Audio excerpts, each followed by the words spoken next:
Hello everyone, welcome back to my channel learn with Ruchi. आज हम लोग डिवीजन एंड मल्टीप्लिकेशन फैक्ट्स करेंगे and this video is useful for all the students.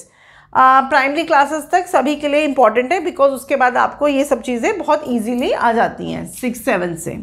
ठीक है, तो अभी हम डिवीजन फैक्ट्स करते हैं स्टार्ट। तो सबसे पहले जो डिवीजन फैक्ट है that is when a number is divided by 1 the quotient is the number itself. Number itself means जो नंबर है वो ही आ जाएगा। अगर हमने 6 को डिवाइड किया, मान लीजिए कोई भी नंबर हो सकते हैं, 6 नहीं है, 6 में एग्जाम्पल ले रही हूँ। अगर हम किसी भी नंबर को फॉर एग्जाम्पल 6 को डिवाइड करते हैं 1 से, when a number means any number is divided by 1, अगर हम 1 से डिवाइड करते हैं then the quotient is the number itself. तो आंसर हमारा क्या आता है, क्वेश्चन क्या आता है, नंबर इटसेल्फ। जो नंबर होगा वही आ जाएगा, राइट। फॉर एग्जाम्पल एक और एग्जाम्पल ले लो। अगर आप 103 को डिवाइड किया 1 से तो आंसर 103 ही आएगा, राइट। ठीक है, अगर मान लीजिए 21 है, 21 को डिवाइड किया 1 से तो आंसर 21 ही आएगा। इट मीन्स अगर आप किसी भी नंबर को 1 से डिवाइड करते हैं तो आंसर हमेशा नंबर इटसेल्फ ही आता है। अब second fact, when a number is divided by itself, अगर हम से नंबर को उस से नंबर को ही डिवाइड कर दें तो हमारा answer the quotient is always 1। For example अगर हमने 7 को डिवाइड किया 7 से, नंबर को नंबर से डिवाइड कर दिया, when the number is divided by itself मतलब उसको अपने आप से ही डिवाइड कर दिया, तो आंसर जो आएगा, जो क्वेश्चन जो आएगा इज ऑलवेज 1। ठीक है, फॉर एग्जाम्पल अगर 250 को डिवाइड किया 250 से तो आंसर विल ऑलवेज 1। ठीक है, 79 को डिवाइड किया 79 से तो आंसर विल ऑलवेज 1। ठीक है, तो दीज आर द 2 फैक्ट्स। अब third fact, now the third fact is when 0 is divided by any number the quotient is always 0। ठीक है, इसका एग्जाम्पल हम करते हैं कि अगर हमने 0 को डिवाइड किया किसी भी नंबर से, ठीक है, किसी भी नंबर से अगर हमने 0 को डिवाइड किया तो आंसर हमेशा 0 ही आएगा, 0 ही आएगा। 0 को अगर हमने किसी भी नंबर से डिवाइड किया, मान लीजिए 100 से डिवाइड करते हैं तो answer will always be 0 only. 0 को डिवाइड किया किसी भी नंबर से, कोई भी नंबर हो, ठीक है, कितने भी डिजिट का, तो आंसर हमेशा 0 ही आता है, राइट। अगर हम 0 को किसी नंबर से डिवाइड करते हैं तो डिवीजन बाय 0 इज मीनिंगलेस। इसका मतलब क्या हुआ कि अगर हम किसी नंबर को, मान लीजिए हमने 9 को डिवाइड किया 0 से, ठीक है, डिवीजन बाय 0, किसी भी नंबर को डिवाइड किया 0 से, या 35 को डिवाइड किया 0 से, या 713 को डिवाइड किया 0 से, तो इसका कोई मतलब नहीं निकलता। ये सब मीनिंगलेस हैं। क्या है ये सब? मीनिंगलेस, इनका कोई मतलब नहीं होता है। तो आप इसका आंसर कुछ नहीं लिखेंगे। अगर ऐसा लिखा हुआ आएगा तो आप इसका आंसर मीनिंगलेस लिखेंगे, बिकॉज मेंटल मैथ्स के सम्स में ऐसा आ सकता है आपको कि एनी नंबर डिवाइडेड बाय 0, तो आपको मीनिंगलेस लिखना होगा उस केस में। अब एक लास्ट फैक्ट है वो, अब फिफ्थ फैक्ट करते हैं हम लोग। Division and multiplication are related to each other. ठीक है, तो अब कैसे रिलेट है वो हम एग्जाम्पल्स के थ्रू देखते हैं कि कोई भी मल्टीप्लिकेशन फैक्ट होता है तो उसके 2 डिवीजन फैक्ट्स होते हैं, हैज़ 2 डिवीजन फैक्ट्स। कैसे? अगर मैंने लिखा 6 × 7 = 42, ये हमारा मल्टीप्लिकेशन है।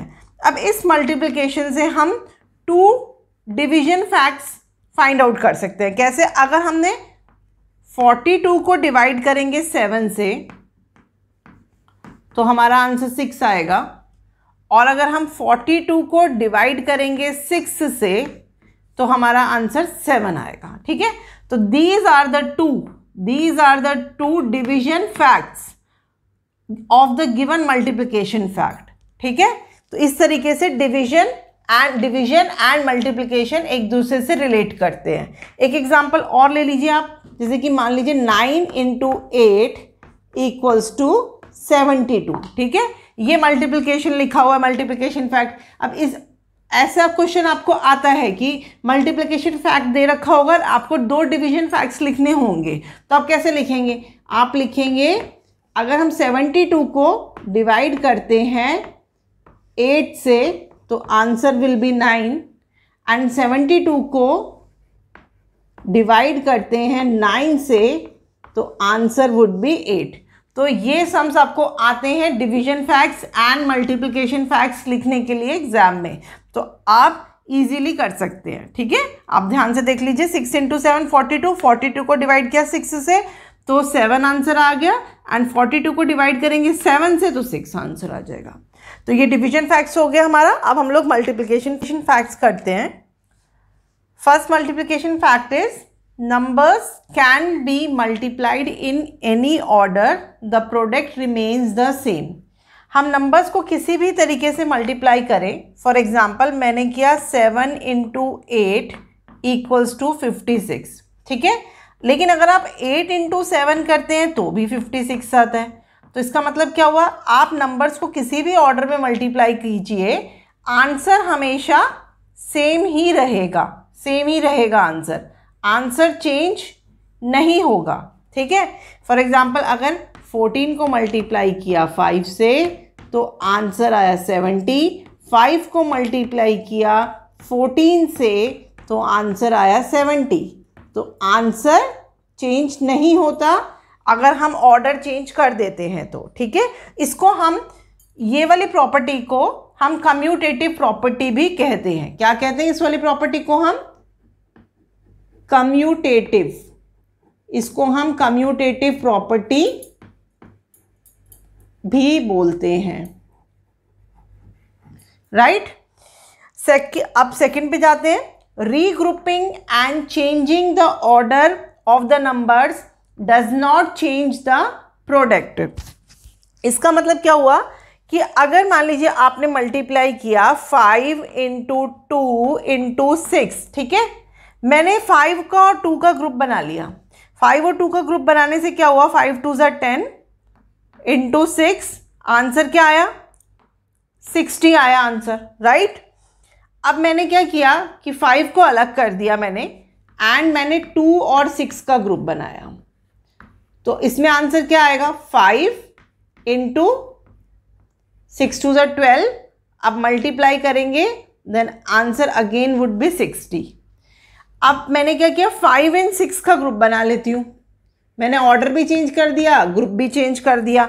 यहाँ पे 5 और 6 का ग्रुप बनाया, ऑर्डर चेंज किया और मैंने ग्रुप भी चेंज किया। अब 5 × 6 = 30 और 2, then again the answer is 60।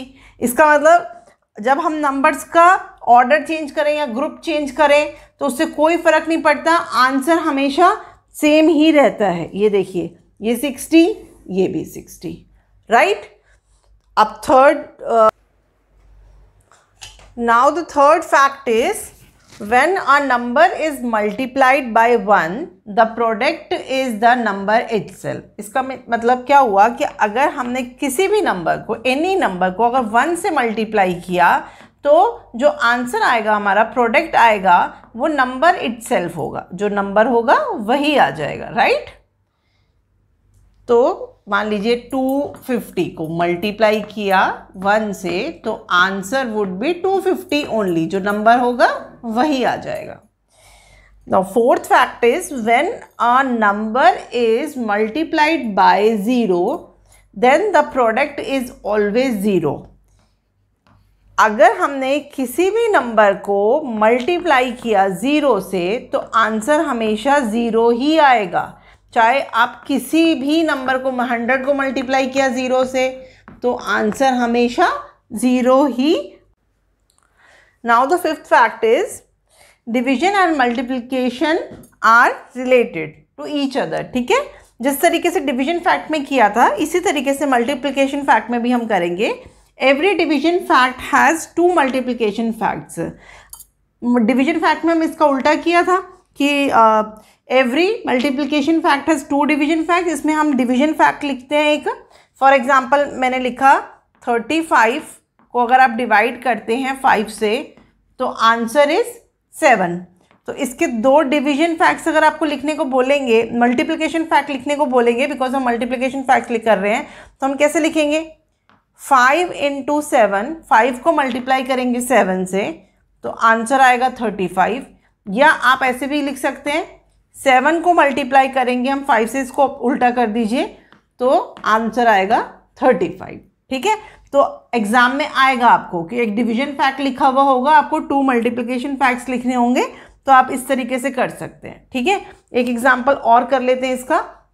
मान लीजिए अगर आपको आता है 18 डिवाइडेड बाय 3 = 6, ये आपको डिवीजन फैक्ट लिखा हुआ आया एंड आपको इसके 2 मल्टीप्लिकेशन फैक्ट लिखने हैं, तो आप कैसे लिखेंगे? 3 × 6, 3 को 6 से मल्टीप्लाई किया, जो 2 छोटे नंबर्स हैं उनको मल्टीप्लाई करेंगे तो आपका 18 आ जाएगा। अब इसको उल्टा कर दीजिए दूसरे वाले में, 6 × 3 = 18। बहुत ईजी है लिखना। ठीक है, 2 छोटे नंबर्स को मल्टीप्लाई किया, 3 × 6 तो 18 आ गया। अब यहाँ उल्टा कर दीजिए, 6 × 3 तो 18 आ गया। इसी तरीके से यहाँ पे 5 × 7 35 आ गया, उल्टा कर दीजिए 7 × 5 35 आ गया। तो इस तरीके से फैक्ट्स लिखने को आपको एग्जाम में, टेस्ट में आते हैं। तो ये हमारा वीडियो यहाँ कंप्लीट होता है। Hope you like my video, आपको पसंद आया है तो आप प्लीज़ मेरी वीडियो को अभी शेयर कर दीजिए एंड लाइक कर दीजिए। अगर चैनल सब्सक्राइब नहीं किया है तो प्लीज़ चैनल भी सब्सक्राइब कर दीजिए and thank you very much. Okay, bye.